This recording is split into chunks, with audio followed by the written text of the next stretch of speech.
The village of Silver Pines sat nestled between wild forests and cold rivers, untouched by the sprawl of cities. It was a quiet, watchful place, where silence clung to the air like mist. Generations had come and gone under the gaze of the old woods, and the villagers lived simple lives, until she came. Her name was Elira. No one saw her arrive.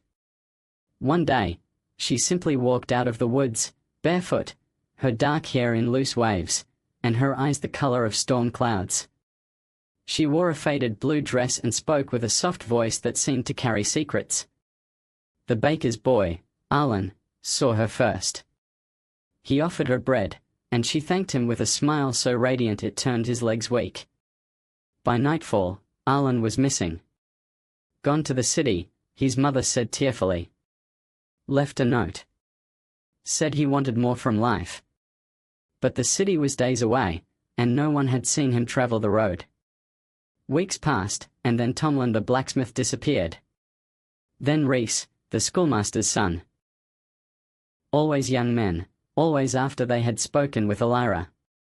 She moved into an abandoned cabin at the edge of the woods. No one dared ask her where she came from. The elders warned their sons to stay away, but men, especially young men, have always believed they are invincible. She's not dangerous, said Garon, the miller's son. She's just lonely. He returned from the woods days later, pale and changed. He spoke little, worked slower, and eventually packed a bag and left. Another gone. Rumors bloomed like wildflowers. She's a witch, some whispered. No, a ghost.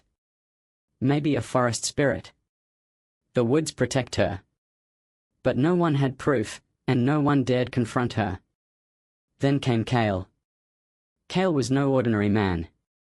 A traveler, a skeptic, and once a soldier. He arrived at Silver Pine during autumn, drawn by stories of strange happenings. He heard about Elira from the barkeep, then from the priest. He listened, but said little. On the third day, he made his way to the edge of the woods. The cabin stood quiet, dappled in sunlight. Birds sang, and the trees swayed gently.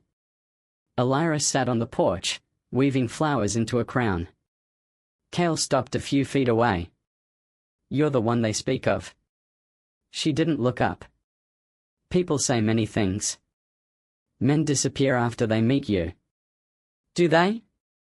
She smiled. Maybe they find what they were searching for. I doubt they were searching for oblivion. She met his gaze. Her eyes were deep, unreadable. What are you searching for? Cale didn't answer. She patted the step beside her. Sit, traveler. I'll tell you a story. Curiosity 1. Cale Saturday. And so she spoke, not of herself, but of a time before. A kingdom fallen to ruin, a girl born beneath an eclipse, a prophecy unfulfilled. Her voice was like water over stone, soft, constant, ancient. Cale listened for hours. When he left, his head was full of her voice. She had offered him no truth, and yet, he returned the next day. And the next. He wasn't the only one. Men continued to visit. She never asked them to stay. She never touché. She never touched them. Yet after meeting her, they changed, left homes, families, plans. Always vanishing into silence. Cale noticed this. And slowly, unease grew in his chest. One night, he followed her. She often walked into the woods after dusk. That night, so did he. Through thickets and shadow, he trailed her. She walked barefoot, singing softly, a song with no words, just haunting melody. Fireflies danced around her like stars. Then she reached a glade. In its center stood stones, ancient, moss-covered, arranged in a circle. Cale hid behind a tree, watching. Elira knelt, placed her hands on the earth, and began to whisper. The ground trembled. From the shadows, Men stepped into the clearing: Arlen, Tomlin, Reese. Eyes blank, faces empty, like puppets without strings. Cale's breath caught. One by one, they knelt before her.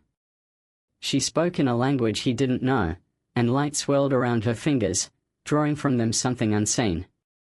Their eyes dimmed further. Then, she looked straight at Cale. He stumbled back, but she didn't move. "Come out," she said, not unkindly. Cale stepped forward, hand on the hilt of his blade. "Who are you?" he asked. She stood. "A collector. A guide. A curse. Did you take their souls?" "No. I freed them." He laughed bitterly. "They were happy men. You stole their lives." She looked at him with sadness. Their lives were never theirs. They were bound by fear, duty, silence. I gave them a choice. And what if they wanted to stay? They never said so. Cale's voice rose. "Because you bewitched them." She stepped closer. "Do you believe in fate, Cale?" "I believe in truth." "Then listen to it."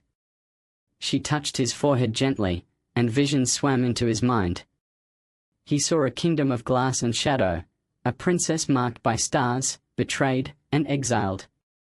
He saw her wander through time, cursed to walk the earth, drawing in the lost, the broken, the uncertain, not to destroy, but to release.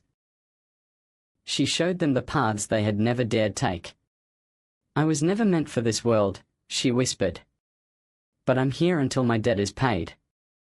He staggered back. "You're cursed." She nodded.